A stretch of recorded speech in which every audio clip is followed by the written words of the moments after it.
지난 주말 예상치 못한 속보가 터졌습니다. 엔지 포스테코글루 감독이 경질된 이후 토트넘의 다음 감독에 대한 관심이 뜨겁습니다. 아무래도 리그 성적이 최악임에도 불구하고 유로파 리그 우승으로 챔피언스 리그에 진출한 매우 특이한 상황 덕분인 것 같은데요. 그 전부터 많은 이야기가 나왔던 감독들은 본머스의 안도니 이라올라 감독이나 플럼의 마르코 실바 감독 얘기가 많았죠.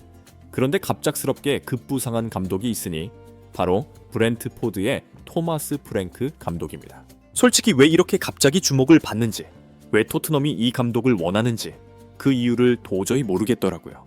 지금까지 우승 경력도 전혀 없는 감독이고, 특히나 챔피언스 리그 같은 큰 대회에서 뭔가 보여준 적이 있는 감독도 아니잖아요.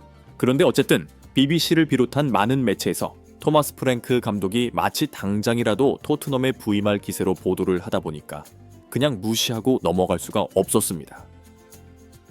심지어는 최고의 이적 전문가로 알려진 파브리시오 로마노 기자도 유튜브 생방송을 통해서 프랭크 감독의 토트넘 부임에 대해 말했습니다.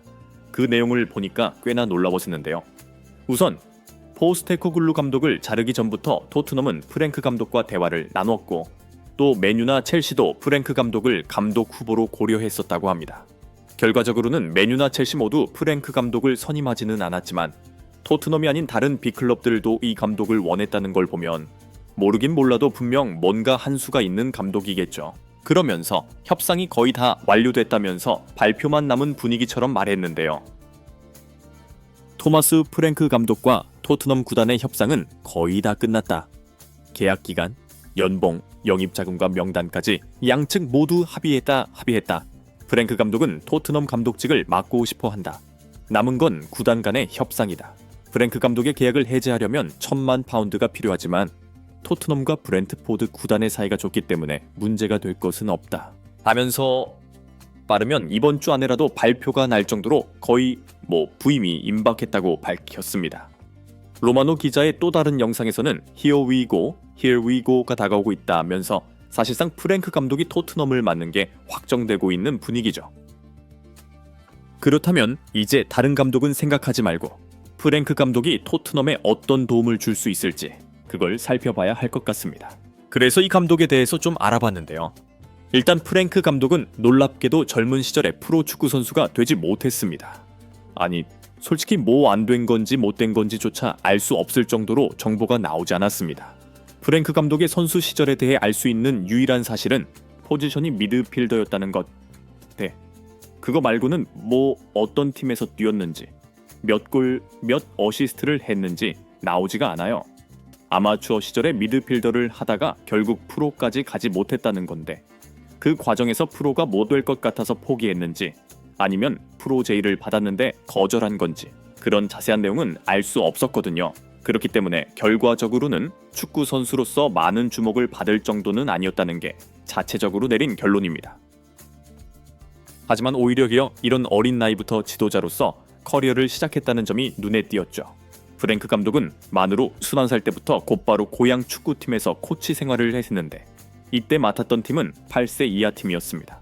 아무래도 프로 선수로서의 경력이 없기에 아주 어린 아이들부터 가르치면서 차근차근 지도자 수업을 받은 겁니다. 8세 이하, 12세 이하 팀을 맡은 4년 동안 동시에 스포츠 학사 학위까지 공부하면서 프랭크 감독은 착실히 지도자 준비를 했죠. 사실 이때도 아마추어 팀 코치였기 때문에 프랭크 감독이 고향의 유소년 팀을 이끌고 어떤 성적을 냈는지는 기록이 없습니다. 그러나 선수 시절과는 달리 코치 시절에는 나름대로 큰 인정을 받은 것 같은데요. 고향팀의 유소년 팀을 맡아서 지도자가 된 지 13년 만에 덴마크의 연령별 대표팀의 감독으로 임명되는 일이 있었거든요. 계속해서 어린 선수들을 가르쳐왔던 게 어느 정도 성과가 났다는 걸 알 수 있죠. 그렇게 덴마크의 U16과 U17 팀을 맡은 지 3년 만에 프랭크 감독은 성과를 냅니다. 덴마크 청소년 대표 역사상 최초로 U17 유로피안 챔피언십 4강에 진출하면서 U17 월드컵 본선에 나가게 된 겁니다. 비록 그렇게 나간 U17 월드컵에서는 조별리그를 뚫지 못하고 탈락했지만 어쨌든 덴마크 축구 역사의 한 획을 긋는 중요한 업적을 세우긴 했습니다. 그 공을 인정받아서 2012년부터는 한 단계 업그레이드된 U19 팀을 맡았고 서서히 지도자로서 주목을 받기 시작했죠. 그러던 프랭크 감독은 2013년에 드디어 최초로 성인 프로팀의 감독이 되는데요. 덴마크 리그의 브렘비라는 팀에서 처음으로 성인 프로팀 데뷔를 하기까지 걸린 시간이 무려 18년입니다. 네, 10년이면 강산이 바뀐다고 하는데 거의 강산이 2번 바뀔 정도의 기간 동안 유소년 선수들만 지도하면서 칼을 갈다가 드디어 성인팀을 지도하게 된 프랭크 감독이었죠. 그가 부임한 브로엠비는 리그에서 연달아 9위로 그렇게 뛰어난 성적을 거둔 팀은 아니었는데요. 프랭크 감독이 팀을 맡은 3시즌 동안 4위를 기록하면서 유로파 리그에 진출, 팀의 성적을 확실하게 끌어올렸습니다. 하지만 유로파 리그 본선까지는 진출하지 못해서 제대로 된 유럽 대항전 경험은 못했습니다. 그러면서 3년 만에 브로엠비를 떠나게 됐는데 그 과정이 좀 재밌습니다. 브로엠비의 회장이 자기 아들의 계정을 이용해서 온라인 커뮤니티에 프랭크 감독을 비판하면서 사이가 돌이킬 수 없이 틀어진 겁니다.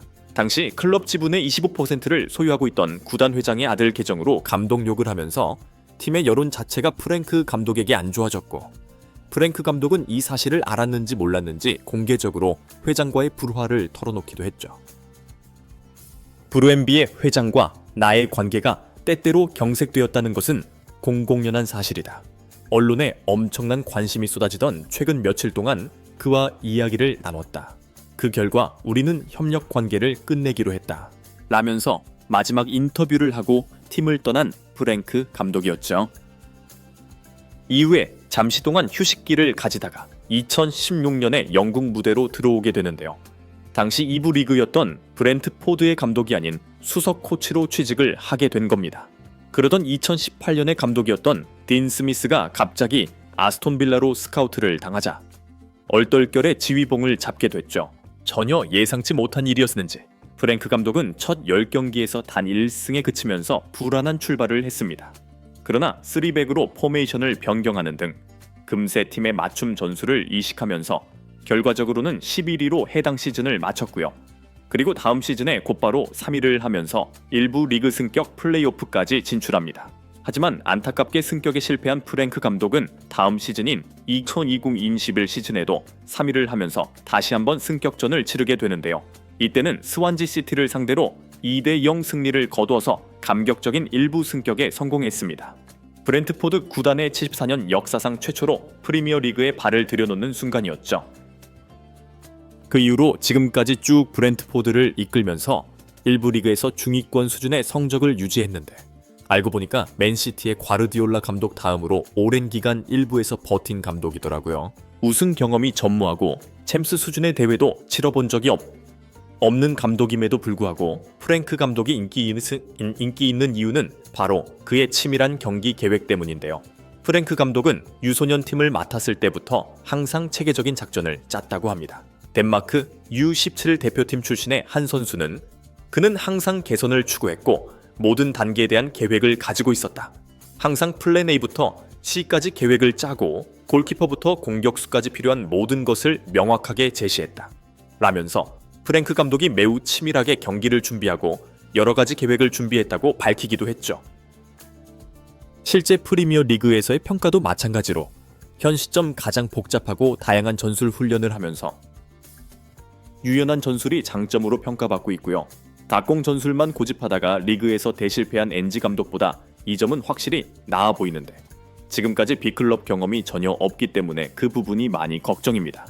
솔직히 유럽 대항전을 겪어본 감독과 아닌 감독은 차원이 다르거든요.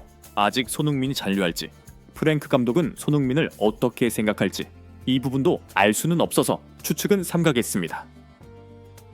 여러분들은 프랭크 감독 어떻게 생각하시나요? 댓글로 많은 의견 부탁드립니다.